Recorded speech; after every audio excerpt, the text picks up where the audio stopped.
ಸ್ನೇಹಿತರೆ ನಮಸ್ಕಾರ. ನಾನು ರವೀಂದ್ರ ಜೋಶಿ. ತಮಗೆಲ್ಲರಿಗೂ ಭಾನುವಾರದ ಬೆಳಗಿನ ಶುಭೇಚ್ಛೆಗಳು. ಉಳಿದ ಎಲ್ಲ ಸಂಚಿಕೆಗಳ ಕುರಿತಾಗಿ ನಾವು ಮುಂಚೆ ಟಿಪ್ಪಣಿಗಳನ್ನು ಮಾಡ್ಕೋತೀವಿ, ಒಂದು ಸ್ವಲ್ಪ ಹೋಮ್ವರ್ಕ್ ಮಾಡಿಕೊಂಡು ಮಾತನಾಡೋದು. ಆದರೆ ಭಾನುವಾರ ಬಂದ ಸಂದರ್ಭದಲ್ಲಿ ಆ ಯಾವುದೇ ರೀತಿಯಾದಂಥ ನಿಖರವಾಗಿರಬೇಕು ಅನ್ನುವಂಥ ಆತಂಕ ಇರೋದಿಲ್ಲ, ಯಾವುದೇ ಒಂದು ಸೀಮೆ ಇರೋದಿಲ್ಲ. ನಮಗೇನು ಅನಿಸುತ್ತೋ ಅದನ್ನು ಮಾತಾಡೋಣ ಅಂತ ಅನಿಸುತ್ತೆ. ಮಜಾ ನೋಡಿ, ನಾವು ರಾಷ್ಟ್ರೀಯ ವಿಚಾರಗಳನ್ನ ಮಾತನಾಡಿದರೆ ಒಂದು ನರೇಂದ್ರ ಮೋದಿ, ರಾಹುಲ್ ಗಾಂಧಿ, ಸೋನಿಯಾ ಗಾಂಧಿ, ಮಲ್ಲಿಕಾರ್ಜುನ ಮುತ್ಯ ಇವರು ಸುತ್ತಾ ಇರ್ತೀವಿ. ಇನ್ನು ಅಂತಾರಾಷ್ಟ್ರೀಯ ವಿಚಾರಗಳನ್ನು ಮಾತನಾಡಿದರೆ ಒಂದು ಡೊನಾಲ್ಡ್ ಟ್ರಂಪ್ ಬಂದುಬಿಡ್ತಾರೆ, ಇಲ್ಲದೆ ಹೋದರೆ ಈ ಕಡೆ ಚೈನಾ ಬರುತ್ತೆ, ಇಲ್ಲದೆ ಹೋದರೆ ಶ್ರೀಲಂಕಾ, ಬರ್ಮಾ, ಇಲ್ಲದೆ ಹೋದರೆ ಈಗಂತೂ ನೇಪಾಳದ ಬಗ್ಗೆ ಬರ್ತದೆ. ಇದನ್ನು ಬಿಟ್ಟು ಬೇರೆ ಏನಾದರೂ ಮಾತಾಡೋಣ ಅಂತಂದರೆ ಆಸಕ್ತಿಕರವಾದ ವಿಷಯಗಳು ಅಂತ ನನಗೆ ಅನಿಸೋದಿಲ್ಲ. ಈ ಒಂದು ವಾರದಲ್ಲಿ ನಡೆದಂಥ ಬೆಳವಣಿಗೆಯ ಬಗ್ಗೆ ಸಾಕಷ್ಟು ವಿಚಾರಗಳನ್ನ ಮಾತನಾಡಿದ್ವಿ. ಅದನ್ನು ಬಿಟ್ಟು ಸ್ವಲ್ಪ ಇಂಟ್ರೆಸ್ಟಿಂಗಾಗಿ ಬೇರೆ ಏನಾದರೂ ಮಾತಾಡೋಣ ಅಂತ ಅನ್ನಿಸ್ತು. ನೀವು ಗಮನಿಸಿರ್ಬೋದು, ನೇಪಾಳದಲ್ಲಿ ನಡೆದಂಥ ಭಾಳ ದೊಡ್ಡ ಮಟ್ಟದ ಹಿಂಸಾಕಾಂಡ ಒಂದು ಹಂತಕ್ಕೆ ಬಂದು ನಿಂತಿದೆ. ಇನ್ನೇನು ಅದಕ್ಕೊಂದು ತಾರ್ಕಿಕವಾದ ಅಂತ್ಯ, ತಾತ್ಕಾಲಿಕವಾದದ್ದು ಕಾಣುವ ಲಕ್ಷಣಗಳು ಗೋಚರಿಸ್ತಾ ಇದ್ದಾವೆ. ಮಜಾ ಏನಂದರೆ, ಯಾವ ರಾಷ್ಟ್ರ ಈ ಮನಸ್ಸಿಗೆ ಹೋಗಲಿಕ್ಕೆ, ಈ ಸ್ಥಿತಿಗೆ ಹೋಗಲಿಕ್ಕೆ ಕಾರಣೀಭೂತ ಆಯಿತೋ ಅದರ ಮೂಲ ಕಾರಣವನ್ನು ಯಾರೂ ಗಂಭೀರವಾಗಿ ಪರಿಗಣಿಸಲೇ ಇಲ್ಲ. ನಾವು ಒಂದಷ್ಟು ಜನ ಮಾತಾಡಿದ್ಬಿಟ್ರೆ ಅದರ ಬಗ್ಗೆ ಬೇರೆ ಯಾರೂ ಗಮನವನ್ನೇ ಹರಿಸಲಿಲ್ಲ. ಯಾವ ಭಾರತ ಮತ್ತು ನೇಪಾಳ ಎರಡೂ ಪ್ರತ್ಯೇಕವಾದ ರಾಷ್ಟ್ರಗಳು ಅಂತ ಯಾವತ್ತೂ ಪರಿಗಣಿಸಲೇ ಇಲ್ಲ. ರೋಟಿ ಬೇಟಿ ಕಾ ಸಂಬಂಧ ಅಂತ ಹೇಳೋರು. ಸ್ವತಃ ನಮ್ಮ ಸೀತಾಮಾತೆಯ ನೇಪಾಳದ ಹಿನ್ನೆಲೆಯವರು ಅಂತಲೇ ನಮಗೆ ಇರುವಂಥ ಇದು ಇರೋದು, ಪೌರಾಣಿಕವಾದಂಥ ಹಿನ್ನೆಲೆ ಇರೋದು. ಮೊನ್ನೆ 10ನೇ ತಾರೀಕು ರಾತ್ರಿ ಅಲ್ಲಿಯ ಸೇನಾ ಮುಖ್ಯಸ್ಥ ಆ ದೇಶವನ್ನು ಉದ್ದೇಶಿಸಿ ಮಾತನಾಡ್ತಾರೆ. ಇನ್ನು ಮುಂದೆ ಅರಾಜಕತೆ ಬೇಡ, ವಿಧ್ವಂಸಕ ಕೆಲಸಗಳನ್ನು ನಿಲ್ಲಿಸಿ, ಯಾವುದೇ ರೀತಿಯಾದಂಥ ಒತ್ತಡಕ್ಕೆ ಜನ ಒಳಗಾಗಬಾರ್ದು ಅಂತ ಒಂದು ಘೋಷಣೆಯನ್ನು ಮಾಡ್ತಾರೆ. ಮಾಡುವ ಸಂದರ್ಭದಲ್ಲಿ ಅವ್ರ ಹಿಂದೆ ಒಂದು ಫೋಟೋ ಇರ್ತದೆ. ಯಾವಾಗಲೂ ಸೇನಾ ದಂಡನಾಯಕ ಮಾತನಾಡುವಾಗ ಅದರ ಮುಖ್ಯಸ್ಥರು ಯಾರು ಅಂತಂದರೆ ರಾಷ್ಟ್ರಪತಿಗಳಾಗಿರ್ತಾರೆ. ಸೇನೆ ಮುಖ್ಯಸ್ಥ ಮಾತನಾಡುವಾಗ ಸೇನಾ ದಂಡನಾಯಕರು ಹಿಂದುಗಡೆ ಇರ್ತಾರೆ, ಅಂದರೆ ರಾಷ್ಟ್ರಪತಿಗಳು ಆ ಫೋಟೋದಲ್ಲಿ ಇರ್ತಾರೆ. ಯಾವಾಗಲೂ ಅವರೇ ಪ್ರಮುಖರು. ಯಾವಾಗಲೂ ಭಾರತ ದೇಶದಲ್ಲಿ ದ್ರೌಪದಿ ಮುರ್ಮು ಅವರು ಅಲ್ಲಿ ಫೋಟೋ ಇದ್ದದ್ದು, ಅಲ್ಲಿ ಆ ರಾಷ್ಟ್ರಪತಿ ಫೋಟೋ ಇರಲಿಲ್ಲ. ಅಲ್ಲಿ ಪೃಥ್ವಿ ನಾರಾಯಣ ಶಾ ಅಂತ ಮೊಟ್ಟ ಮೊದಲ ದೊರೆಯ ಫೋಟೋ ಇತ್ತು. ಏನನ್ನು ಸೂಚಿಸುತ್ತೆ ಇದು? ಯಾವ ನೇಪಾಳ ಹಿಂದೂ ರಾಷ್ಟ್ರ ಆಗಿತ್ತೋ, ಯಾವ ನೇಪಾಳದಲ್ಲಿ ರಾಜಮನೆತನದ ಮೂಲಕ, ಮೊನಾರ್ಚಿ ಗೌರ್ಮೆಂಟ್ ಮೂಲಕ ದೇಶ ಸುಸ್ಥಿರವಾಗಿತ್ತು, ಸುಭಿಕ್ಷವಾಗಿತ್ತೋ, ಅಂಥ ರಾಷ್ಟ್ರದಲ್ಲಿ ವಾಪಸ್ ಮತ್ತೆ ಹಳೆಯ ದಿನಗಳು ಮರುಕಳಿಸಲಿದ್ದಾವೆ ಅನ್ನುವಂಥ ಒಂದು ಸೂಚನೆಯನ್ನು ಆ ಫೋಟೋ ತೋರಿಸ್ತಾ ಇತ್ತು. ಎಲ್ಲವನ್ನೂ ಬಾಯಿಂದ ಹೇಳಬೇಕಾಗಿಲ್ಲ, ಎಲ್ಲವೂ ಕ್ಲೀಶೆ ಆಗಬೇಕಾಗಿಲ್ಲ. ಕೇವಲ ಸಂಕೇತಗಳು, ಚಿಹ್ನೆಗಳು, ಸಂಜ್ಞೆಗಳು ಬಹಳಷ್ಟು ವಿಷಯಗಳನ್ನು ಸಾರ್ತವೆ. ಅಲ್ಲಿ ಸೇನಾ ಮುಖ್ಯಸ್ಥನ ಹಿಂದ್ಗಡೆ ಇದ್ದಂಥ ಈ ಫೋಟೋ, ಪೃಥ್ವಿನಾರಾಯಣ್ ಶಾ ಅವರ ಫೋಟೋ, ಅದನ್ನು ಬಿಂಬಿಸ್ತಾ ಇತ್ತು. ಈ ಪೃಥ್ವಿನಾರಾಯಣ್ ಶಾ ಅವರ ಈ ಡೈನಾಸ್ಟಿ ಇದೆಯಲ್ಲ, ಶಾ ಡೈನಾಸ್ಟಿ ಅಂತ ಹೇಳ್ತಾರೆ, ರಾಜಮನೆತನ ಅಂತ. ಇವರ ಬೀಗರು ಮಾವ ಯಾರು ಅಂತ ಕೇಳಿದರೆ ನೀವು, ಅವರು ವಾರಣಾಸಿಯ ಠಾಕೂರ್ ಅವ್ರ ಜೊತೆ ಇವರ ಬೀಗತನ ಆಗಿತ್ತು. ಇವ್ರಿಗೆ ಬೇಕಾದಂಥ ಶಸ್ತ್ರಾಸ್ತ್ರ, ಇವ್ರಿಗೆ ಬೇಕಾದಂಥ ಎಲ್ಲ ರೀತಿಯ ಸಂಪತ್ತು, ಇವ್ರಿಗೆ ಬೇಕಾದಂಥ ವ್ಯವಸ್ಥೆ, ರಾಜಮನೆತನವನ್ನು ಅಲ್ಲಿ ಪೋಷಿಸಲಿಕ್ಕೆ ವ್ಯವಸ್ಥೆ ಮಾಡಲಿಕ್ಕೆ ಎಲ್ಲ ತಯಾರಿಯಾಗಿದ್ದು ನಮ್ಮ ಕಾಶಿಯಿಂದ, ವಾರಣಾಸಿಯಿಂದ ಅವತ್ತಿನ ಕಾಲಘಟ್ಟದಲ್ಲಿ. ಅಂಥ ಅಭೂತಪೂರ್ವವಾದಂಥ ಹಿನ್ನೆಲೆ ಮತ್ತು ಅಂಥದ್ದೊಂದು ಅವಿನಾಶ ಭಾವ ಸಂಬಂಧ ಭಾರತದ ಜೊತೆಗೆ. ಆದರೆ ನಮ್ಮ ಅಖಿಲೇಶ್ ಯಾದವ್ ನೀನು ಹೇಳಿದ್ದು ಕೇಳಿದರೆ ನೀವು, ಅಖಿಲೇಶ್ ಯಾದವ್ ಹೇಳ್ತಾರೆ, ಯಾವ ನೇಪಾಳದಲ್ಲಿ ಇವತ್ತು ಜನ ದಂಗೆ ಎದ್ದಿದ್ದಾರೋ ಅದೇ ರೀತಿಯ ಸ್ಥಿತಿ ಭಾರತದಲ್ಲಿ ಆಗತ್ತೆ ಇವತ್ತು ಹೇಳ್ತಾ ಇದ್ದೀನಿ ನಾನು ಅಂತ ಅವ್ರು ಹೇಳ್ತಾರೆ. ನನಗೆ ನಗು ಬಂತು. ಇವ್ರಿಗೆ ಎಷ್ಟರ ಮಟ್ಟಿಗೆ ಕನಸನ್ನು, ಹಗಲು ಕನಸನ್ನು ಕಾಣ್ತಾರೆ ಇವರೆಲ್ಲ ರಾಜಕಾರಣಿಗಳು ಅಂತ. ನೇಪಾಳದ ಸ್ಥಿತಿಗತಿಯನ್ನು, ಭಾರತದ ಸ್ಥಿತಿಗತಿಯನ್ನು, ನೇಪಾಳದ ಆರ್ಥಿಕತೆಯನ್ನು, ಭಾರತದ ಆರ್ಥಿಕತೆಯನ್ನು, ನೇಪಾಳದ ಕಾನೂನು ವ್ಯವಸ್ಥೆಯನ್ನು, ಭಾರತದ ಕಾನೂನು ವ್ಯವಸ್ಥೆಯನ್ನು, ನೇಪಾಳದ ರಾಜಕೀಯವನ್ನು, ಭಾರತದ ರಾಜಕೀಯ ಒಂದಕ್ಕೊಂದು ಸಂಬಂಧವೇ ಇಲ್ಲ. ಆದರೆ ಆ ರೀತಿ ಹಗಲುಗನಸು ಕಾಣುವಂಥ ಚಟ, ಯಾವಾಗ ಈ ರೀತಿಯ ಚಟ ಬರುತ್ತೆ, ಯಾವಾಗ ಈ ವ್ಯಸನ ಶುರುವಾಗತ್ತೆ, ಯಾವಾಗ ಹತಾಶೆ ಅಸಹಾಯಕತೆ ಕಾಡಲಿಕ್ಕೆ ಶುರುವಾಗುತ್ತೋ ಆವಾಗ ಈ ರೀತಿಯ ಮಾತುಗಳನ್ನು ಉದುರಿಸುವಂಥ ಕೆಲಸ. ಸ್ವತಃ ರಾಹುಲ್ ಗಾಂಧಿ ಆ ಥರ ಮಾತಾಡಲಿಕ್ಕೆ ಹೆದರ್ತಾ ಇದ್ದಾರೆ. ಏಕೆಂದರೆ ಅವ್ರು ತುಂಬ ಚೆನ್ನಾಗಿ ಗೊತ್ತಿದೆ, ಅಷ್ಟು ಸುಲಭವಾಗಿ ಭಾರತದಲ್ಲಿ ತಖ್ತಾ ಪಲಟ್ ಮಾಡಲಿಕ್ಕಾಗೋದಿಲ್ಲ, ಸ್ಥಾನ ಪಲ್ಲಟವನ್ನು ಮಾಡಲಿಕ್ಕಾಗೋದಿಲ್ಲ ಅಂತ ತುಂಬ ಚೆನ್ನಾಗಿ ಗೊತ್ತಿದೆ ಅವರಿಗೆ. ಬೇಕಾದಷ್ಟು ಪ್ರಯತ್ನ ಮಾಡಿ ಹೋಗಿದೆ ಭಾರತದ ವಿರುದ್ಧ. ಯಾವ ವಿಷಯದಲ್ಲಿಯೂ ಕಳೆದ 11 ವರ್ಷಗಳಲ್ಲಿ ಒಂದೇ ಒಂದು ಟೂಲ್ ಕಿಟ್ ಕೂಡ ಕೆಲಸ ಮಾಡಲಿಕ್ಕೆ ಸಾಧ್ಯವೇ ಆಗಲಿಲ್ಲ. ಇನ್ನು ಈ ಅಖಿಲೇಶ್ ಯಾದವ್ ಒಂದು ಉತ್ತರ ಪ್ರದೇಶದಲ್ಲಿ ತನ್ನ ಅಧಿಕಾರವನ್ನು ಉಳಿಸ್ಕೊಳ್ಳಿಕ್ಕೆ ಸಾಧ್ಯ ಆಗಲಿಲ್ವೋ ಅಂಥ ವ್ಯಕ್ತಿ ಭಾರತದಲ್ಲಿ ಅಂಥ ದಿನಗಳನ್ನು ನೋಡಬಹುದು ಅಂತ ಮಾತಾಡ್ತಾನೆ. ಇದು ಹೇಗಿದೆ ಅಂದರೆ, ಮೆಹಬೂಬಾ ಮುಫ್ತಿ ಮಗಳು ತುಜಾಮ್ ಮೆಹಬೂಬ್ ಮುಫ್ತಿ ಅಂತೇನಿದಾರಲ್ಲ, ಆಕೆ ಹೇಳಿದ್ಲು ಬಾಂಗ್ಲಾದೇಶದಲ್ಲಿ ಸ್ವಿಮ್ಮಿಂಗ್ ಪೂಲಲ್ಲಿ ಪ್ರತಿಭಟನೆಕಾರರು ಜಂಪ್ ಮಾಡಿ ಮಜಾ ಕೇಕೆ ಹೊಡೆಯೋ ಸಂದರ್ಭದಲ್ಲಿ ನಮ್ಮ ರಾಷ್ಟ್ರಪತಿ ಭವನದಲ್ಲಿ, ನಮ್ಮ ಪ್ರಧಾನಮಂತ್ರಿ ಭವನದಲ್ಲಿ ಈ ರೀತಿ ನಾವು ಈಜೋದು ಯಾವಾಗ ಅಂತ ಆಕೆ ಕೇಳಿದ್ರು. ರಾಜಕಾರಣದ ABCD ಗೊತ್ತಿಲ್ಲ ಆಕೆಗೆ. ಆಕೆ ಇಂಥ ಮಾತುಗಳನ್ನು ಆಡಬಹುದು. ಇನ್ನು ಭಾಳಷ್ಟು ಜನ ಹೇಳೋದೇನು, ಯಾವ ದೇಶದ ಜೊತೆಯೂ ನರೇಂದ್ರ ಮೋದಿ ಅವರ ಸಂಬಂಧ ಸರಿಯಾಗಿಲ್ಲ ನೋಡಿ, ಈ ಕಡೆ ನೇಪಾಳ, ಆ ಕಡೆ ಬಾಂಗ್ಲಾದೇಶ, ಆ ಕಡೆ ಪಾಕಿಸ್ತಾನ, ಎಲ್ಲ ದೇಶಗಳ ಜೊತೆ ಸರಿಯಿಲ್ಲ. ಮಜಾ ನೋಡಿ, ಹಳೆಯ ಸಾರ್ಕ್ ಲೆಕ್ಕಕ್ಕೆ ತಗೊಳ್ಳಿ, ಸಾರ್ಕ್ನ 8 ದೇಶಗಳಲ್ಲಿ ಎಲ್ಲ ದೇಶದವರು ನರೇಂದ್ರ ಮೋದಿಯವ್ರ ಜೊತೆ ಚೆನ್ನಾಗಿದ್ದಾರೆ. ಎಷ್ಟರ ಮಟ್ಟಿಗೆ ಅಂದರೆ, ಮಾಲ್ಡೀವ್ಸ್ನ ಅಧ್ಯಕ್ಷ ಮುಯಿಸು ದೀರ್ಘದಂಡ ನಮಸ್ಕಾರ ಮಾಡುವ ಮಟ್ಟಿಗೆ ಇಳಿದು ಹೋಗ್ಬಿಟ್ಟ. ಯಾರು ತನ್ನ ಚುನಾವಣೆಯ ಘೋಷಣೆಯನ್ನೇ ಭಾರತದ ವಿರುದ್ಧ ಇಟ್ಕೊಂಡಿದ್ನೋ, ಕಿಕ್ಔಟ್ ಇಂಡಿಯನ್ಸ್ ಅಂತ, ಅಂಥ ಮುಯಿಸು ನರೇಂದ್ರ ಮೋದಿಯವರಿಗೆ ನತಮಸ್ತಕನಾಗುವ ಸ್ಥಿತಿ ಬಂತು. ಶ್ರೀಲಂಕಾ ಚೈನಾದ ಜೊತೆ ಹೊಕ್ಕಾಡ್ತಾ ಇದ್ದಂಥ ದೇಶ, ನರೇಂದ್ರ ಮೋದಿಯವರು ಕೈ ಹಿಡಿದೇ ಹೋದರೆ ದೇಶ ದಿವಾಳಿಯಾಗಿದ್ದು ವಾಪಸ್ ಸರಿಯಾಗಲಿಕ್ಕೆ ಸಾಧ್ಯವೇ ಇರಲಿಲ್ಲ. ಇನ್ನು ಬಾಂಗ್ಲಾದೇಶ ಬಿಡಿ, ಬಾಂಗ್ಲಾದೇಶದ ಕತೆ ಬೇರೆ. ಅದು ಬಾಂಗ್ಲಾದೇಶದ ಪ್ರಧಾನಿ ಭಾರತದ ಜೊತೆ ತುಂಬ ಚೆನ್ನಾಗಿದ್ದರು ಅನ್ನುವುದು ರೆಜಿಮ್ ಚೇಂಜಿನ ಒಂದು ಭಾಗ ಆಗಿತ್ತು. ಆದರೆ ದುರಂತ ನೋಡಿ, ಅವ್ರ ದುರಂತ ನೋಡಿ, ಬಾಂಗ್ಲಾದೇಶದ ದುರಂತ ನೋಡಿ, ಈ ಡೀಪ್ ಸ್ಟೇಟು CIA ಸೇರಿ ಬಾಂಗ್ಲಾದೇಶದಲ್ಲಿ ಈ ರೀತಿಯದಾದಂಥ ಒಂದು ದೊಡ್ಡದಾದಂಥ ಗೃಹ ಯುದ್ಧವನ್ನು ಮಾಡಿದರು. ಯಾವ ಕಾರಣಕ್ಕೆ ಮಾಡಿದರು? ಹೈಕೋರ್ಟ್ ತೀರ್ಮಾನವನ್ನು ರಿಸರ್ವೇಷನ್ ವಿರುದ್ಧವಾಗಿ ಕೊಟ್ಟಿದೆ ಅಂತ. ದಾಳಿ ಯಾರ ಮೇಲೆ ಆಗಬೇಕು? ಹೈಕೋರ್ಟಿನ ಮೇಲೆ, ಸುಪ್ರೀಂ ಕೋರ್ಟಿನ ಮೇಲೆ ದಾಳಿ ಆಗಬೇಕು. ಜಜ್ಮೆಂಟ್ ಕೊಟ್ಟವ್ರು ಅವರು. ಪ್ರಧಾನಮಂತ್ರಿ ನಿವಾಸದ ಮೇಲೆ ಯಾಕೆ ಗಲಾಟೆ ಮಾಡಲಿಕ್ಕೆ ಹೋಗ್ತಾರೆ ಇವರು? ಏನು ಕಾರಣ? ಯಾಕೆ ಅಟ್ಯಾಕ್ ಮಾಡಿದರು? ಅಂದರೆ ಈ ರೆಜಿಮ್ ಚೇಂಜ್ ಅನ್ನಲಿಕ್ಕೆ 4 ಸೂತ್ರಗಳಿರ್ತಾವೆ ಸರ್. ಅದನ್ನು ಫಸ್ಟ್ ಹೇಳ್ಬಿಡ್ತೀನಿ, ಅದಾದಮೇಲೆ ಹೆಂಗೆ ಅಂತ ಹೇಳ್ತೀನಿ. ಮೊದಲೇದಾಗಿ ಡಿಸ್ಟಬಿಲೈಸಿಂಗ್ ಥ್ರೂ ಫಾಲ್ಸ್ ನರೇಟಿವ್ ಅಂತ, ಪ್ರೊಪಗ್ಯಾಂಡವನ್ನು ಎಲ್ಲ ಕಡೆ ಹಬ್ಬಿಸುವ ಮೂಲಕ ದೇಶವನ್ನು ಅಸ್ಥಿರಗೊಳಿಸುವುದು. ಎರಡನೇದು, ಬೇರೆ ದೇಶಗಳ ಫಂಡಿಂಗ್ ಮಾಡೋದು. ಈ ರೀತಿಯಾದಂಥ ವಿಧ್ವಂಸಕ ಶಕ್ತಿಗಳೇನಿದ್ದಾವೆ, NGOಗಳು, ರಾಜಕೀಯ ಪಾರ್ಟಿಗಳು, ಪ್ರತಿಭಟನೆಕಾರರು, ಮಾಧ್ಯಮಗಳು, ಸೋಷಿಯಲ್ ಮೀಡಿಯಾಗಳು, ಎಲ್ಲರಿಗೂ ಫಂಡ್ ಮಾಡೋದು. ಫಂಡ್ ಮಾಡಿ ತಮಗೆ ಹೇಗೆ ಬೇಕೋ ಹಾಗೆ ಸುಳ್ಳು ಸುದ್ದಿಗಳನ್ನು ಹಬ್ಬಿಸಿ ದೇಶವನ್ನು ಅತಂತ್ರಗೊಳಿಸೋದು. ಮೂರನೇದಾಗಿ ಪ್ರತಿಭಟನೆಗೆ ಪ್ರಚೋದನೆಯನ್ನು ಕೊಡೋದು. ಎಲ್ಲ ಬೀದಿಲಿ ಬಿದ್ದುಬಿಡಬೇಕು, ಗಲಾಟೆ ಆಗಬೇಕು, ಕಾನೂನು ವ್ಯವಸ್ಥೆ ಹಾಳಾಗಿಬಿಡಬೇಕು, ಆ ರೀತಿಯದಾದಂಥ. ಕೊನೆಯದಾಗಿ ರಾಜೀನಾಮೆಗೆ ಒತ್ತಡ ತರೋದು, ಇಲ್ಲ ದೇಶ ಬಿಟ್ಟು ಪರಾರಿ ಆಗುವ ಹಾಗೆ ನಿರಂತರವಾಗಿ ಒತ್ತಡವನ್ನು ಹೇರೋದು. ಇದೇ ತಂತ್ರವನ್ನು ಬಾಂಗ್ಲಾದೇಶದಲ್ಲಿ ಬಳಸಲಾಯಿತು. ತನ್ನ ಮೂಲಕ ಮೊಹಮ್ಮದ್ ಯೂನುಸ್ ಅನ್ನುವಂಥ ಸಂಬಂಧವೇ ಇರಲಾರದ ವ್ಯಕ್ತಿ ಅಂತಂದು ಕೂಡಿಸಲಾಯಿತು. ಮಜಾ ನೋಡಿ ಹೆಂಗಿದೆ. ಇದೇ ಸಿಸ್ಟಮು 2012ರಲ್ಲಿ ಭಾರತದಲ್ಲಿ ನಡೀತು. ಭಾಳ ಜನರಿಗೆ ಅರ್ಥನೇ ಆಗಿಲ್ಲ ಇದು. ನೀವು ನಿಜವಾಗ್ಲೂ ಇವತ್ತು ಸಂಡೇ ನೆನಪಿಡುವಂಥ ಒಂದು ವಿಷಯ ಹೇಳ್ಬಿಡ್ತೇನೆ ಕೇಳ್ರಿ.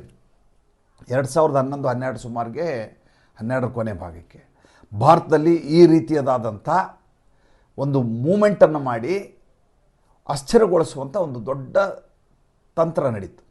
ಅದಕ್ಕೆ ಇಬ್ಬರನ್ನ ಕರ್ಕೊಂಬರಲಾಯಿತು. ಒಂದು ಅಣ್ಣಾ ಹಜಾರೆ, ಎರಡನೇದು ಕಿರಣ್ ಬೇಡಿ. ಕರ್ಕೊಂಬಂದು ಇಂಡಿಯಾ ಅಗೇನ್ಸ್ಟ್ ಕರಪ್ಷನ್ ಅಂತ ಒಂದು ಮೂಮೆಂಟನ್ನು ಶುರು ಮಾಡಲಾಯಿತು. ಅದರಲ್ಲಿ ಪ್ರಶಾಂತ್ ಭೂಷಣ್ ಇದ್ದ, ಯೋಗೇಂದ್ರ ಯಾದವ್ ಇದ್ದ, ಎಲ್ಲರೂ ಸೇರಿಕೊಂಡಿದ್ದಿದ್ರಲ್ಲಿ. ಈ ಎಲ್ಲ ಶಕ್ತಿಗಳು ಹೇಗೆ ಕೆಲಸ ಮಾಡ್ತಾಯಿದ್ವು ಅಂದರೆ, ನಾವು ಸಮಾಜ ಸುಧಾರಕರು ಅನ್ನೋ ರೀತಿಯಲ್ಲಿ ಕೆಲಸ ಮಾಡ್ತಾಯಿದ್ರು. ಆದರೆ ಅವರ ಮೇಲ್ಗಡೆ ಇಬ್ಬರು ಹೇಗಿದ್ದರು ಅಂದರೆ, ಇಬ್ಬರೂ ಎಂದೂ ಕೂಡ ಭ್ರಷ್ಟಾಚಾರದಲ್ಲಿ ನಿರತರಾದವರಲ್ಲ, ಎಂದೂ ಅಧಿಕಾರಕ್ಕಾಗಿ ಹಪಾಪಿಸಿದವರಲ್ಲ, ಇವರಿಂದನೇ ದೇಶ ಮುಂದುವರಿಯಲಿಕ್ಕೆ ಸಾಧ್ಯ ಅಂತ ಎಲ್ಲ ರೀತಿಯದಾದಂಥ ಗಟ್ಟಿಯಾದ 2 ಕುಳಗಳನ್ನು ನೀಡಲಾಯಿತು. ಒಂದು ಕಿರಣ್ ಬೇಡಿ, ಒಂದು ಅಣ್ಣಾ ಹಜಾರೆ. ಅಣ್ಣಾ ಹಜಾರೆ ಬಗ್ಗೆ ಮಾತಾಡೋ ಪ್ರಶ್ನೆನೇ ಇಲ್ಲ. ದೇವಸ್ಥಾನದ ಪೌಳಿ ಒಳಗಡೆ ಮಲ್ಕೊಳ್ಳೋ ಮನುಷ್ಯ, ಸಂಸಾರ ಇಲ್ಲ, ಏನಿಲ್ಲ. ದೇಶಕ್ಕಾಗಿಯೇ ತನ್ನ ಜೀವನ ಮಾಡ್ಕೊಂಡಿದ್ದಂಥ ಮನುಷ್ಯ. ಮಾಡಿದರೂ ಸರ್ಕಾರ ಬೀಳಲಿಕ್ಕೆ ಏನು ಬೇಕೋ ಆ ರೀತಿ ಇಡೀ ದೇಶದಲ್ಲಿ ದೊಡ್ಡದಾದಂಥ ಹೋರಾಟ ನಡೀತು, ಎಲ್ಲ ಆಯಿತು. ಕೊನೆಗೆ ಯಾವ ರಿಜಿಮ್ ಚೇಂಜ್ ಆಗಿ ತಮ್ಮ ವ್ಯಕ್ತಿಯಲ್ಲಿ ಕೂಡಿಸ್ಬೇಕು ಅಂತ ಶಕ್ತಿಗಳು ಕೆಲಸ ಮಾಡಿದ್ವಲ್ಲ, ಅದು ವರ್ಕೇ ಆಗಲಿಲ್ಲ. ಔಟ್ ಆಫ್ ಸಿಲೆಬಸ್ ಆಗಿಬಿಡ್ತು. ಇದ್ದಕ್ಕಿದ್ದ ಹಾಗೆ ನರೇಂದ್ರ ಮೋದಿ ಬಂದರಲ್ಲಿಗೆ. ಇಡೀ ವ್ಯವಸ್ಥೆಯಲ್ಲಿ ಭಾರತೀಯ ಜನತಾ ಪಾರ್ಟಿಯಿಂದ ಒಬ್ಬ ಹೊಸ ವ್ಯಕ್ತಿಯನ್ನು ಪ್ಲ್ಯಾಂಟ್ ಮಾಡಲಾಯಿತು. ಯಾರು ಒಂದು ಕೇಂದ್ರದ ಸಚಿವ ಆಗಿಲ್ವೋ, MP ಆಗಿಲ್ವೋ, ಆ ರೀತಿ ಅನುಭವ ಇಲ್ವೋ, ವಿದೇಶಾಂಗ ನೀತಿನೋ ಯೋಚನೆ ಮಾಡಿಲ್ವೋ, ಒಂದು ರಾಜ್ಯಕ್ಕೆ ಮಾತ್ರ ಸೀಮಿತ ಆಗಿರುವಂಥ ಒಬ್ಬ ವ್ಯಕ್ತಿನ ತೆಗೆದುಕೊಂಡು ಬಂದು ಕೂಡಿಸ್ಬಿಡ್ಲಾಯಿತು ನರೇಂದ್ರ ಮೋದಿಯನ್ನು. ಯಾವಾಗ Narendra Modi out of syllabus ವ್ಯಕ್ತಿ ಬಂದರು, ಆವಾಗ ಏನು ಮಾಡಬೇಕು ಅಂತ ಜಗತ್ತಿನ ಎಲ್ಲ ಈ ಡೀಪ್ ಸ್ಟೇಟ್ಗಿರ್ಬೋದು, CIA ಇರ್ಬೋದು, ಬೇರೆ ಬೇರೆ ಚೈನಾದ ಶಕ್ತಿಗಳು, ಎಲ್ಲ ಶಕ್ತಿಗಳಿಗೆ ಕನ್ಫ್ಯೂಸ್ ಆಗೋಯ್ತು, ಏನಾಗೋಯ್ತಿದೆ ಈ ದೇಶದಲ್ಲಿ ಅಂತ. ಅದಾದ ಮೇಲೆ ನರೇಂದ್ರ ಮೋದಿ ಯಾವ ರೀತಿ ಬಂದು ಸೆಟ್ಲ್ ಆದರು ಅಂತಂದರೆ, ಫೆವಿಕಾಲ್ ಕಿ ಜೋಡ್ ಅಂತ ತೋರಿಸ್ತಾರಲ್ಲ, ಅದು ಏನು ಅಲ್ವೇ ಅಲ್ಲ.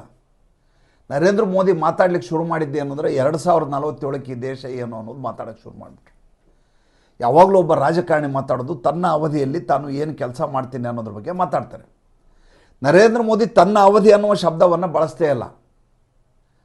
ನರೇಂದ್ರ ಮೋದಿ ಶುರು ಮಾಡಿದ್ದೇ ಕಾಂಗ್ರೆಸ್ ಮುಕ್ತ ಭಾರತ್ ಅನ್ನುವಂಥ ಸ್ಲೋಗನ್ನಿಂದ ಅವರು ತಮ್ಮ ಅಭಿಯಾನವನ್ನು ಶುರು ಮಾಡಿದ್ದು. ದೇಶದಲ್ಲಿ ಹೊಸ ಕನಸುಗಳನ್ನು ಬಿತ್ತುವ ಮೂಲಕ ರಾಜಕಾರಣ ಮಾಡ್ಬೋದು ಅಂತ ತೋರಿಸ್ಕೊಟ್ಟದ್ದೇ ನರೇಂದ್ರ ಮೋದಿ. ಈಗ ನೀವು ರಾಹುಲ್ ಗಾಂಧಿ ಕರ್ಕೊಂಬರ್ರಿ, ಮಲ್ಲಿಕಾರ್ಜುನ ಮುತ್ಯಾನ್ ಕರ್ಕೊಂಬರ್ರಿ, ಅಖಿಲೇಶ್ ಯಾದವ್ ಕರ್ಕೊಂಬರ್ರಿ, ಯಾರನ್ನೇ ವಿಪಕ್ಷದವ್ರು ಕರ್ಕೊಂಬನ್ನಿ, DMK MK ಸ್ಟಾಲಿನ್ ಕರ್ಕೊಂಬರ್ರಿ, ಯಾರೇ ಇವರು ಇಂಡಿಯಾ ಅಲಯನ್ಸ್ ಅವ್ರು ಕರ್ಕೊಂಬರ್ರಿ. ನಿಮ್ಮ ಅಜೆಂಡಾ ಏನು ಅಂತ ಕೇಳ್ರಿ. ಚುನಾವಣೆಯಲ್ಲಿ ನಿಮ್ಮ ಅಜೆಂಡಾ ಏನು ಏನಂತ ಹೇಳ್ತಾರೆ? ನರೇಂದ್ರ ಮೋದಿಯನ್ನು ಕೆಳಗಿಳಿಸೋದು ಅಂತ ಹೇಳ್ತಾರೆ. ನರೇಂದ್ರ ಮೋದಿ ಕೆಳಗಿಳಿಸಿದ ಮೇಲೆ ಏನು ಅಂತ ಅವ್ರು ಕೇಳ್ರಿ. ಅವ್ರ ಹತ್ರ ಉತ್ತರ ಇಲ್ಲ. ನರೇಂದ್ರ ಮೋದಿನ ಯಾಕೆ ಕೆಳಗಿಳಿಸಬೇಕು ಅಂತ ಕೇಳ್ರಿ. ಅವ್ರ ಹತ್ರ ಉತ್ತರ ಇಲ್ಲ. ಬೇರೆ ಬೇರೆ ಸಾಂವಿಧಾನಿಕವಾದಂಥ ಹುದ್ದೆ ಸಂಸ್ಥೆಗಳ ಬಗ್ಗೆ ಮಾತಾಡ್ತಾರೆ. ಅದ್ರ ಮೇಲೆ ಕಂಟ್ರೋಲ್ ಇಟ್ಕೊಂಡಿದ್ದಾರೆ, ಇದ್ರ ಮೇಲೆ ಕಂಟ್ರೋಲ್ ಇಟ್ಕೊಂಡಿದ್ದಾರೆ. CBI ಅವ್ರ ಕೈಯಲ್ಲಿದೆ, ED ಅವ್ರ ಕೈಯಲ್ಲಿದೆ, ಸುಪ್ರೀಂ ಕೋರ್ಟ್ ಅವ್ರ ಕೈಯಲ್ಲಿದೆ. ಬಾಯಿಗೆ ಬಂದಾಗಿ ಮಾತಾಡ್ತಾರೆ. ಒಂದಕ್ಕೂ ಏನು ಸಾಕ್ಷ್ಯಾಧಾರ ಇರೋದಿಲ್ಲ ಮತ್ತು ಅದು ರುಜುವಾತು ಆಗೋದಿಲ್ಲ. ಇನ್ನೊಂದು ಭಾಳ ದೊಡ್ಡ ಡೆವಲಪ್ಮೆಂಟ್ ಆಗಿದೆ, ಭಾಳ ಜನರಿಗೆ ಗೊತ್ತಿಲ್ಲ. ಯಾವ್ಯಾವ ವಿಷಯ ಹೇಳಬೇಕು ನನಗೂ ಗೊತ್ತಾಗಲ್ಲ ರೀ. 1000 ವಿಷಯಗಳು ನನ್ನ ತಲೆಯಲ್ಲಿ ಬರ್ತವೆ. ಮಡ್ರಾಸ್ ಹೈಕೋರ್ಟ್ಗೆ ಒಬ್ಬ ಕೇಸ್ ಹಾಕಿದ್ದ. ಏನಂತ? ಚುನಾವಣಾ ಆಯೋಗದ ಮತದಾರರ ಪಟ್ಟಿಯ ಪರಿಷ್ಕರಣೆ ಇದೆಯಲ್ಲ, ಇದು ಅವಾಸ್ತವಿಕವಾಗಿದೆ, ಇಂಥದ್ದೊಂದು ವ್ಯವಸ್ಥೆಯನ್ನು ರದ್ದು ಮಾಡಲಿಕ್ಕೆ ನಿರ್ದೇಶನ ಕೊಡಬೇಕು ಅಂತ ಒಬ್ಬ ಮಡ್ರಾಸ್ ಹೈಕೋರ್ಟಲ್ಲಿ ಕೇಸ್ ಹಾಕಿದ. ಚುನಾವಣಾ ಆಯೋಗ ಸರಿಯಾಗಿ ಕೆಲಸ ಮಾಡ್ತಾಯಿಲ್ಲ.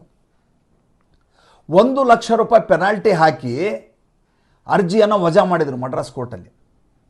ಚುನಾವಣಾ ಆಯೋಗ ಸರಿ ಇಲ್ಲ ಅಂತ ಹೇಳಿದ್ದಕ್ಕೆ. ಒಂದು ಸಾಂವಿಧಾನಿಕ ಸಂಸ್ಥೆ, ಅದರ ಕೆಲಸದ ಬಗ್ಗೆ ನಾವಿಲ್ಲಿ ಕೂತ್ಕೊಂಡು ಮಾತಾಡೋಕ್ಕಾಗಲ್ಲ. ನೀನು ಈ ರೀತಿ ಉಲ್ಟಾಪಲ್ಟಾ ಕೇಸ್ಗಳನ್ನ ಹಿಡ್ಕೊಂಡು ಬರಬಾರ್ದು, ನಮ್ಮ ಕೋರ್ಟಿನ ಸಮಯವನ್ನು ವ್ಯರ್ಥಗೊಳಿಸ್ತಾ ಇದೆಯಾ, ಇನ್ನೊಂದು ಸಲ ಈ ರೀತಿ ಅರ್ಜಿ ತರಬಾರ್ದು ಅಂತ 1 ಲಕ್ಷ ರೂಪಾಯಿ ಜುಲ್ಮಾನೆ. ಸ್ಥಿತಿ ಆಗಿದೆ. ಕೋರ್ಟ್ ಕೂಡ ಏನು ಮಾಡಲಾರ ಸ್ಥಿತಿಲಿ ಇರ್ತವೆ. ಯಾಕೆಂತಂದರೆ ಒಂದು ಸಾಂವಿಧಾನಿಕ ಸಂಸ್ಥೆಗೆ ಅದರದೇ ಆದಂಥ ಪರಮಾಧಿಕಾರಗಳಿರ್ತವೆ. ಬರೀ ಅಧಿಕಾರ ಅಲ್ಲ, ಪರಮಾಧಿಕಾರಗಳಿರ್ತವೆ. ಇದು ರಾಹುಲ್ ಗಾಂಧಿಗೆ ಅರ್ಥವೇ ಆಗೋದಿಲ್ಲ. ನಾವು ವಿಷಯ ಹೇಳ್ತಾ ಇದ್ದದ್ದು ನರೇಂದ್ರ ಮೋದಿ ಬಗ್ಗೆ. ನರೇಂದ್ರ ಮೋದಿ ಅವರು 2047ಕ್ಕೆ ಭಾರತವನ್ನು ಹೇಗೆ ಕೊಂಡೊಯ್ಯಬೇಕು ಅನ್ನುವಂಥ ಕನಸುಗಳನ್ನು ಬಿತ್ತಿದ್ದಾರೆ. ಆ ದಿಕ್ಕಿನಲ್ಲಿ 11 ವರ್ಷದಿಂದ ಕೆಲಸ ಮಾಡ್ತಾ ಇದ್ದಾರೆ.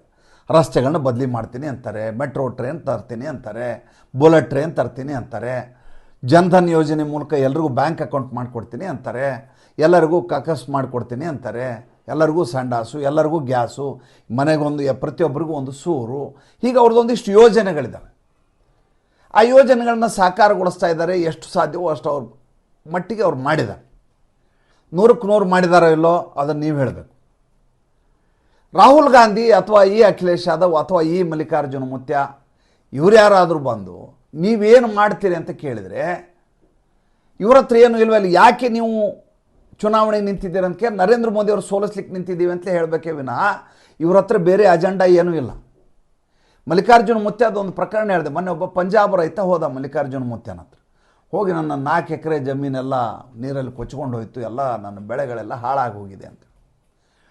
ಒಬ್ಬ ರಾಜಕಾರಣಿ ಆದವನು, ಒಬ್ಬ ಮುತ್ಸದಿ ಆದವನು, ಇಷ್ಟು ವರ್ಷ 85 ವರ್ಷ ಅವ್ರಿಗೀಗ, ಅಂಥ ವಯಸ್ಸಾದವನು ಇಂಥ ಪ್ರಶ್ನೆ ಹೇಳಿದಾಗ ಏನಂತ ಹೇಳಬೇಕು? ಆತನ ಸಂತೈಸಬೇಕು, ಆತನಿಗೆ ಪರಿಹಾರಕ್ಕೆ ಏನಾದರೂ ವ್ಯವಸ್ಥೆ ಮಾಡಲಿಕ್ಕೆ ಸಾಧ್ಯ ಇದೆಯಾ ನೋಡಬೇಕು, ಅಥವಾ ತಮ್ಮ PAಗೆ ಒಂದು ಅಪ್ಲಿಕೇಶನ್ ಇಸ್ಕೊ ಅಂತ ಹೇಳ್ಬೇಕು. ಇದು ಯಾರಾದರೂ ರಾಜಕಾರಣಿಗಳು ಮಾಡೋ ಕೆಲಸ. ನಿಂದು 4 ಎಕರೆ ಹೋಗಿದೆ, ನನ್ನ 40 ಎಕರೆ ಹೋಗಿದೆ, ಇದಕ್ಕೇನು ಹೇಳ್ತೀಯ, ಹೋಗಿ ಮೋದಿ ಕೇಳು ಅಂದರು. ಒಬ್ಬ ವ್ಯಕ್ತಿ 18 ಎಕರೆಗಿಂತ ಜಾಸ್ತಿ ಇಟ್ಕೊಳ್ಳೋಂಗಿಲ್ಲ ಕಾನೂನು ಪ್ರಕಾರ. ಈತ ತನ್ನ ಹೆಂಡತಿದು ಸೇರಿಸಿದ್ರು ಕೂಡ 36 ಎಕರೆ ಆಗತ್ತೆ. 40 ಎಕರೆ ಹೆಂಗೆ ಬಂತು ಮಲ್ಲಿಕಾರ್ಜುನ ಮುತ್ಯಾನ ಹತ್ರ? ಮಾತಾಡ್ತಾ ಹೆಂಗೆ ಸಿಕ್ಕು ಬೀಳ್ತಾರೆ ಅನ್ನೋದಕ್ಕೆ ನಿಮ್ಗೊಂದು ಸಣ್ಣ ಉದಾಹರಣೆ ಹೇಳಿದೆ ನಾನು.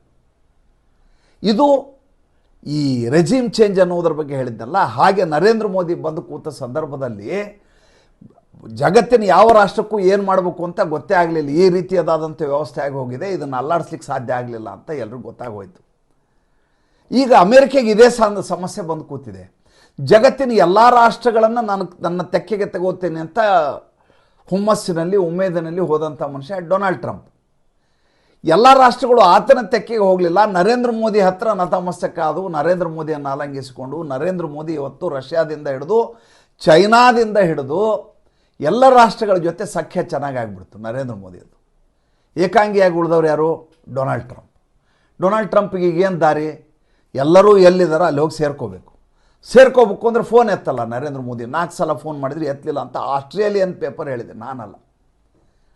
ಕೊನೆಗೆ ಈತನೇ ಟ್ವೀಟ್ ಮಾಡಿ ಹೇಳಬೇಕಾಯ್ತು, ಟ್ರುತ್ ಅಂತ ಒಂದು ಸೋಷಿಯಲ್ ಮೀಡಿಯಾ ಅಲ್ಲಿದ್ದು ಅಮೇರಿಕಾದ್ದು. ಇಲ್ಲ, ನಾನು ನರೇಂದ್ರ ಮೋದಿ ಅವ್ರ ಜೊತೆ ಮಾತಾಡಲಿಕ್ಕೆ ಉತ್ಸುಕನಾಗಿದ್ದೇನೆ. ಅವ್ರ ಆಸೆ ಏನು? United Nations general assembly meeting ಇದೆ 28ನೇ ತಾರೀಕು, ಬರ್ತಾರೆ ಅಂತ. ನರೇಂದ್ರ ಮೋದಿ ಹೋಗೋದಿಲ್ಲ. ಅಲ್ಲಿ ಹೋಗಿ ಅವರ ಆಸ್ಥಾನದಲ್ಲಿ ನಾನ್ಯಾಕೆ ಅವ್ರನ್ನ ತಪ್ಕೋಬೇಕು? ಬೇಕಾದರೆ ಬರ್ತಾರೆ ನಮ್ಮ ಮನೆಗೆ, ಬರಲಿ ಅಂತ. ನೇಪಾಳ ವಿಷಯದಲ್ಲಿ ಅದೇ ಆಯಿತು. ನೇಪಾಳ ನಮ್ಮ ವಿರುದ್ಧ ನಿರಂತರವಾಗಿ ಕತ್ತಿ ಮಸೀಲಿಕ್ಕೆ ಶುರು ಮಾಡೋದು. ನಮ್ಮ ಊರುಗಳಿಗೆ, ನಮ್ಮ ಬಾರ್ಡರ್ ಸ್ಟೇಟ್ ಅದು ಒಂದು ಕಾಲಕ್ಕೆ ಎಷ್ಟು ಆರಾಮಾಗಿತ್ತು ಅಂತಂದರೆ ಎರಡು ಬೇರೆ ದೇಶ ಅನ್ನುವಂಥ ಕಲ್ಪನೆಯೇ ಇರಲಿಲ್ಲ. ಯಾವುದೇ ಐಡೆಂಟಿಟಿ ಕಾರ್ಡ್ ಬೇಕಾಗಿಲ್ಲ, ಯಾವುದೇ ವರ್ಕ್ ಪರ್ಮಿಟ್ ಬೇಕಾಗಿಲ್ಲ, ಯಾವುದೇ ID ತೋರಿಸ್ಬೇಕಾಗಿಲ್ಲ. ನೇಪಾಳದವ್ರು ಭಾರತದವ್ರು ಬರೋದು, ಭಾರತದವ್ರು ನೇಪಾಳಕ್ಕೆ ಹೋಗೋದು, ಓಡಾಡ್ಕೊಂಡು ಕೆಲಸ ಮಾಡ್ಕೊಂಡು ಇರ್ತಿದ್ರು. ಎರಡು ಬೇರೆ ದೇಶ ಅನ್ನುವಂಥ ಕಲ್ಪನೆಯೇ ಇಲ್ಲ. ಮಾವೋಗಳು ಬಂದು ಸೇರ್ಕೊಂಡ್ಮೇಲೆ ಅದು ರೆಡ್ ಡಿಸ್ಟ್ರಿಕ್ಟ್ ಆಗಲಿಕ್ಕೆ ಶುರು ಆಯಿತು. ಅಲ್ಲಿಂದ ಶುರುವಾಗಿದ್ದು 163 ಜಿಲ್ಲೆಗಳಿಗೆ ರೆಡ್ ಡಿಸ್ಟ್ರಿಕ್ಟ್ ಆಗಲಿಕ್ಕೆ ಕಾರಣೀಭೂತ ಆಗುವಂಥ ಫಲವತ್ತಾದಂಥ ಉಗ್ರರ ಅಡ್ಡೆಯಾಗಿ ಕೂತ್ಕೊಂಡ್ಬಿಡ್ತೀವಿ. ಚೈನಾದ ಕುಮ್ಮಕ್ಕು. ಎಲ್ಲ ದೃಷ್ಟಿಯಿಂದನೂ ಎಷ್ಟು ಒಂದು ರಾಷ್ಟ್ರ ಹಾಳಾಗ್ಲಿಕ್ಕೆ ಸಾಧ್ಯ ಅಷ್ಟು ಹಾಳಾಯಿತು. ಹ್ಯಾಶ್ಟ್ಯಾಗ್ ಏನು ಗೊತ್ತಾ ಅಲ್ಲಿದು? ನೆಪೋ ಕಿಡ್ಸ್ ಅನ್ನುವಂಥ ಹ್ಯಾಶ್ಟ್ಯಾಗ್ ಜೊತೆಯಿಂದ ಈಗ ಹೋರಾಟ ನಡೀತದೆ. ನೆಪೋ ಅಂದರೆ ನೆಪೋಟಿಸಮ್. ತಮ್ಮ ಕುಟುಂಬದವರೇ ದೇಶವನ್ನು ಆಳ್ಕೊಂಡು ಲೂಟಿ ಮಾಡ್ತಾ ಇರೋದ್ರ ಬಗ್ಗೆ ನೆಪೋ ಕಿಡ್ಸ್ ಅಂತ ಹೋರಾಟ ಶುರು ಮಾಡಲಾಯ್ತಲ್ಲಿ. ಆಮೇಲೆ ಈ ಶಕ್ತಿಗಳನ್ನ ಹೆಂಗೆ ಬಳಸ್ಕೊತಾವ ಅಂದರೆ ಅಲ್ಲಿಯೂ ಕೂಡ ಮತಾಂಧ ಸಾಬರು ದೊಡ್ಡದಾದಂಥ ನೆಕ್ಸಸ್ ಇದೆ. ಅಲ್ಲಿಯೂ ಮಸೀದಿಗಳನ್ನ ಕಟ್ಟಲಾಗಿದೆ, ಅಲ್ಲಿಯೂ ಮಜಾರ್ಗಳಾಗಿದ್ದಾವೆ. ಅಲ್ಲಿ 22 ಚೈನಾ ಸ್ಟಡಿ ಸೆಂಟರ್ಗಳಾಗಿದ್ದಾವೆ. ಒಂದು ಹಿಂದೂ ರಾಷ್ಟ್ರ, 22 ಚೈನಾ ಸ್ಟಡಿ ಸೆಂಟ್ರು. ಅಲ್ಲಿರುವಂಥ ಓಲಿ ಹೇಳ್ತಾನೆ, ಶ್ರೀರಾಮಚಂದ್ರ ನೇಪಾಳಿ ಅಂತ ಹೇಳ್ತಾನೆ. ಏನಾದರೂ ರಾಜಕೀಯ ಮಾಡೋದ್ರಲ್ಲಿ ಏನಾದರೂ ಇತಿಮಿತಿ ಇದೆಯಾ? ಆ ರೀತಿ ಮಾತಾಡೋಕ್ಕಾಗತ್ತಾ? ಹನುಮಂತ ನೇಪಾಳಿ ಅಂತ ಹೇಳೋದು, ರಾಮ ನೇಪಾಳಿ ಅಂತ ಹೇಳೋದು, ಲಕ್ಷ್ಮಣ ನೇಪಾಳಿ ಅಂತ ಹೇಳೋದು ಏನಾದರೂ ದಾಖಲೆ ಇದೆಯಾ? ಸುಪ್ರೀಂ ಕೋರ್ಟಿಗೆ ನಮ್ಮವರು ಎದ್ದು ಬಿದ್ದು ದಾಖಲೆ ಕೊಟ್ಟು ನಮ್ಮವನು ಅಂತ ಪ್ರೂವ್ ಮಾಡಿರೋ ಸಂದರ್ಭದಲ್ಲಿ ಒಬ್ಬ ಓಲಿ ಅನ್ನುವಂಥ ಮಾವ ಬಂದು ಶ್ರೀರಾಮಚಂದ್ರ ಅಯೋಧ್ಯದವರು ಅಲ್ವೇ ಅಲ್ಲ, ನಮ್ಮ ನೇಪಾಳಿಯವರು ಅಂತ ಹೇಳ್ಕೊಂಡ್ಬಿಡ್ತಾನೆ. ಅಂದರೆ ಎಷ್ಟು ಗಬ್ಬೆಬ್ಸಿದ ರಾಜಕೀಯ ಅಂತ ಹೇಳ್ತಾನೆ. ಈ ಸಾಬ್ರು ಬಂದಲ್ಲೆಲ್ಲ ಸೆಟ್ಲಾಗಿದ್ದಾರೆ ಅಂತ ಹೇಳಿದ್ನಲ್ಲ, ಇವರು ಮೊನ್ನೆ ಪಶುಪತಿನಾಥ್ ಮಂದಿರಕ್ಕೆ ನುಗ್ಗಲಿಕ್ಕೆ ಪ್ರಯತ್ನ ಮಾಡಿಬಿಟ್ರು. ನನಗೆ ಅದೇ ಆಶ್ಚರ್ಯ ಇತ್ತು. ಪಶುಪತಿ ಎಲ್ಲ ಕಡೆ ದಾಂಧಲೆ ಮಾಡಿದ್ದಾರೆ ಇವರು. 5 ಸ್ಟಾರ್ ಹೋಟ್ಲಿಗೆ ಬೆಂಕಿ ಹಚ್ಚಿದ್ದಾರೆ, ಆಮೇಲೆ ಎಲ್ಲ ಬಿಲ್ಡಿಂಗನ್ನು ಹೊಡಿತಾ ಇದ್ದಾರೆ, ಕಂಡ ಬಸ್ ಸುಡ್ತಾ ಇದ್ದಾರೆ. ಪಶುಪತಿನಾಥ ಮಂದಿರ ಹೇಗೆ ಅಷ್ಟೊಂದು ಸುರಕ್ಷಿತವಾಗಿದೆ? ಅಲ್ಲಿ ಪ್ರಧಾನ ಅರ್ಚಕರು ಕೂಡ ನನಗೂ ಸ್ವಲ್ಪ ಪರಿಚಯ. ಒಂದು ಏರ್ಪೋರ್ಟಲ್ಲಿ ನಂಗೆ ಭೇಟಿಯಾಗಿದ್ದರು, ಪರಮ ಪೂಜ್ಯರು. ಅವ್ರ ಬಗ್ಗೆ ನಂಗೆ ಅಪಾರವಾದ ಗೌರವ, ಭಕ್ತಿ ಅವ್ರ ಬಗ್ಗೆ. ಅವ್ರಿಗೂ ಗನ್ಮ್ಯಾನ್ಗಳು ಕೊಟ್ಟಿದ್ದಾರೆ, ಅವ್ರಿಗೂ ಸೆಕ್ಯೂರಿಟಿ ಇದೆ. ಆಮೇಲೆ ನೋಡಿದರೆ ಸ್ವತಃ ಅಲ್ಲಿಯ ಸೇನಾ ಮುಖ್ಯಸ್ಥ ಸಂಪೂರ್ಣವಾಗಿ ಗಾರ್ಡ್ಗಳನ್ನು ಹಾಕಿದರು ಪಶುಪತಿನಾಥ್ ದೇವಸ್ಥಾನಕ್ಕೆ. ಅಂದರೆ ಈಗಿರುವಂಥ ಸೇನೆ ಕೂಡ ಮಾವೋಗಳ ಪರವಾಗಿ ಇಲ್ಲ, ಅದು ಹಿಂದೂ ರಾಷ್ಟ್ರ ಆಗಲಿ ಅನ್ನುವಂಥ ನಿಟ್ಟಿನಲ್ಲಿ ತನ್ನ ಎಲ್ಲ ಶಕ್ತಿಯನ್ನು ವ್ಯಯಿಸ್ತಾ ಇದೆ. ಮುಂದಾಗೋದೇನು ಹಾಗಾದರೆ? ಮುಂದೆ ಆಗೋದು ಭಾಳ ಚೆನ್ನಾಗಿದೆ. ಏನಪ್ಪ ಅಂತಂದರೆ, ಏನು ಇವರು ಕಮ್ಯುನಿಸ್ಟನ್ನ ಇಟ್ಕೊಂಡು ಮಾವೋವಾದಿ ಮಾರ್ಕ್ಸಿಸ್ಟ್ವಾದಿ ಸಂವಿಧಾನವನ್ನು ರಚನೆ ಮಾಡಿದ್ರಲ್ಲ, ಮೊನಾರ್ಚಿ ಸರ್ಕಾರವನ್ನು ರದ್ದುಗೊಳಿಸಿ, ರಾಜಕುಟುಂಬವನ್ನು ರಾಜಮನೆತನವನ್ನು ರದ್ದುಗೊಳಿಸಿ, ಪ್ರಜಾಪ್ರಭುತ್ವ ಶೈಲಿಯಲ್ಲಿ ನಮ್ಮ ಸರ್ಕಾರ ಅಂತೇನು ಮಾಡಿ ಇಷ್ಟು ವರ್ಷ ಹಳ್ಳ ಹಿಡಿಸಿದ್ರಲ್ಲ 2018ರಿಂದ 2025ವರೆಗೂ, ಅದಕ್ಕೊಂದು ಪೂರ್ಣ ವಿರಾಮ ಹಾಡುವಂಥ ಸಂದರ್ಭ ಬಂದೊದಗಿದೆ. ಈಗ ಮತ್ತೆ ಸಂವಿಧಾನ ಬದಲಾವಣೆ ಆಗುತ್ತೆ. ರಾಷ್ಟ್ರಪತಿ ಜಾಗದಲ್ಲಿ ಅಲ್ಲಿಯ ರಾಜ ಬಂದು ಕೂತ್ಕೋತಾರೆ, ಮೊನಾರ್ಚಿ ಗೌರ್ಮೆಂಟ್ ಅಂತ. ಹೀಗೆ ಯುನೈಟೆಡ್ ಕಿಂಗ್ಡಮ್ನಲ್ಲಿದೆ. ಹಾಗೆ ಉಳಿದ ಹಾಗೆ ಪ್ರಜಾಪ್ರಭುತ್ವ ವ್ಯವಸ್ಥೆ ಇರುತ್ತೆ. ಅದಕ್ಕೆ ಬೇಕಾದಂಥ ಸಂವಿಧಾನದ ತಿದ್ದುಪಡಿ, ಅದಕ್ಕೆ ಬೇಕಾದಂಥ ಎಲ್ಲ ಕೆಲಸಗಳನ್ನು ಮಾಡುವ ಕೆಲಸಗಳು ಮುಂದಿನ ದಿವಸಗಳಲ್ಲಿ ನಡೀತಾ ಇದ್ದಾವೆ. ಈಗ ಬರ್ತಾ ಇರುವಂಥ ಪ್ರಧಾನಿ ಆಗುವಂಥ ಅಭ್ಯರ್ಥಿ ಯಾರು ನ್ಯಾಯಾಧೀಶ ಇದ್ದಾರಲ್ಲ, ಅವ್ರು ಹೇಳ್ತಾ ಇದ್ದಾರೆ ಈಗರು ಯಾವ ಸಂಸತ್ ಸದಸ್ಯರು ಬೇಡ ಅಂತ ಹೇಳ್ತಾ ಇದ್ದಾರೆ. ಆಗ ಮಾಡೋದು ಕಷ್ಟ ಸಾಧ್ಯ ಅದು. ಯಾಕಂದರೆ ಜನಪ್ರತಿನಿಧಿಯಾಗಿ ಈಕೆ ಆಯ್ಕೆ ಆದವರಲ್ಲ, ಹಂಗಾಮಿ ಪ್ರಧಾನಿಯಾಗಿ ಬರ್ತಾ ಇರೋದು. ಇನ್ನೂ ಚುನಾವಣೆ ನಿಂತು ಗೆದ್ದವರಲ್ಲ. ಮೊಹಮ್ಮದ್ ಯೂನುಸ್ ಬಂದು ಹೆಂಗೆ ಕೂತರು ಹಂಗೆ ಕೂತವರು. ಈಗಿರುವಂಥ ಸಂಸತ್ತಿನಲ್ಲಿ ಯಾರೂ ಇರಬಾರ್ದು ಅಂತ ಅಲ್ಲಿಯ ಜನರ ಬೇಡಿಕೆ. ಎಲ್ಲಿಗೆ ಹೋಗಿ ನಿಲ್ಲತ್ತೆ ಇನ್ನೊಂದು 2 ದಿವಸದಲ್ಲಿ ಸ್ಪಷ್ಟವಾಗಿ ಗೊತ್ತಾಗತ್ತೆ. ವಿಷಯಗಳು ತುಂಬ ಇದಾವೆ ಮಾತಾಡಲಿಕ್ಕೆ. ಒಂದೇ ದಿನದಲ್ಲಿ ಎಲ್ಲವನ್ನು ಹಂಚ್ಕೊಳ್ಳಿಕ್ಕೆ ಸಾಧ್ಯ ಇಲ್ಲ. ಮತ್ತು ಮುಂದಿನ ಸಂಚಿಕೆಯಲ್ಲಿ ಮಾತಾಡ್ತೀನಿ. ಭಾನುವಾರ ಉಲ್ಲಾಸಮಯವಾಗಿ ಕಳೀರಿ. ದೇವ್ರ ಹತ್ರ ಪ್ರಾರ್ಥನೆ ಮಾಡಿಕೊಂಡು ಇವತ್ತಿನ ಸಂಚಿಕೆಯನ್ನು ಮುಗಿಸ್ತಾ ಇದ್ದೀನಿ. ಮತ್ತು ಮುಂದಿನ ಸಂಚಿಕೆ ಎಂದಿನಂತೆ ಸೋಮವಾರ ಬೆಳಗ್ಗೆ ನಾವು ನೀವು ಸೇರೋಣ. ನಮಸ್ಕಾರ.